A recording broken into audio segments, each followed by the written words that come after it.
Maayong adlaw do, usa ka baka motorista ang moagi diring dapita padulong sa aring Sibayan Sur, no, muliko ang iskina. Usa gyud ni sa problema diri kay hapit ko madisgrasya ani kay kung tig-uwan grabe jud ning tubig ani, mo aksyon kag lihay niya. Pag aksyon lihay nako diha hapit ko mabangga noon sa Picas Lane nya karon ato ni siyang butangag kanal. Matik uhag pala o bara yan na iputos ba ang handle ra yung dabida diya gikan na sa atong amahan nya nang hidot ang commander pa dili po ta kasabaan ba nya uli nato way lalis. Okay nya dihang dapita do tanaw ko asa may mas nindot nga butangan o agianan sa tubig ba kay para madali atong trabaho. Sus pagtan-aw nako perti man di ay taas.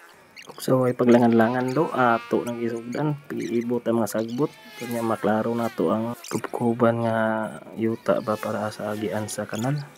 So dihang dapita ako ron sang time lapse kay perti man gyud taas ang video gud mga 1 hour kapin ba kay grabe kapuya gyud to kinubko ani nya batuon siya mo lisod ko og pala nang kinamot na lang nato no nya ako na nang ipatan-aw yung tiwas kay kapuya naman ta mag voice over ay kamnalay bahala da napay tig video karag pa kaayo sa tanan. Grabing karaga gyud so mamantay tripod punpuhon og maka-vlog tagbalik palitan ta ng tripod para dili kayo langas stable ra pud ba.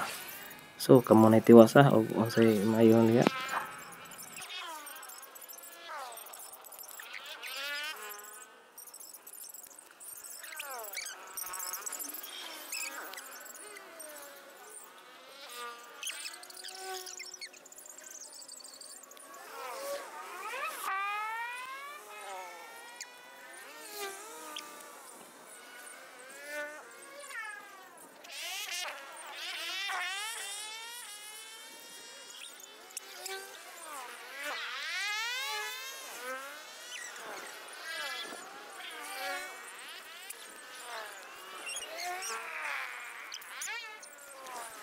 Okay do dili ato nang paagas ang tubig no padong sa ato ang palahan nga kanal og ning agas bagyo siya padong dito sa ubos.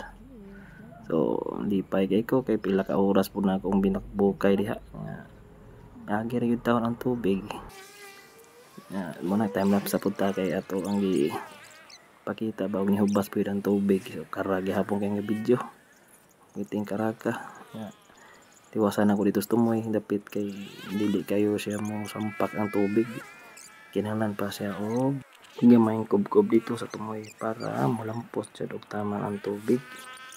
So no salamat no sa tan-aw og mo share ani nga video ug mo like unta nakatabang ko samot ato mga motorista dito nga labay diri kay usahan po ko sa tag-drive good ani nya usahay gyud og ting-uwan jud bitaw tinuod mo hapit katunga jud sa karsada ang tubig nya na putay plastic nakit-an diha no ato nang gikuha para ilabog nato kay usa po na siya mga ka-stack up diha kuhaon po nato to plastic tas ato may kay murag dako-dako siya amot kay say galabay na diha karton ba nang gisudo plastic nya kana diri ako na siyang gibilin dito kilid sa boat may ladi ta kasab-an dito sa nagbantay sa boat ba pangutan na kita to ug niabot man kaning video no aring last basi pwede ka maka-like ug share comment diha para sa lain nga video. Salamat.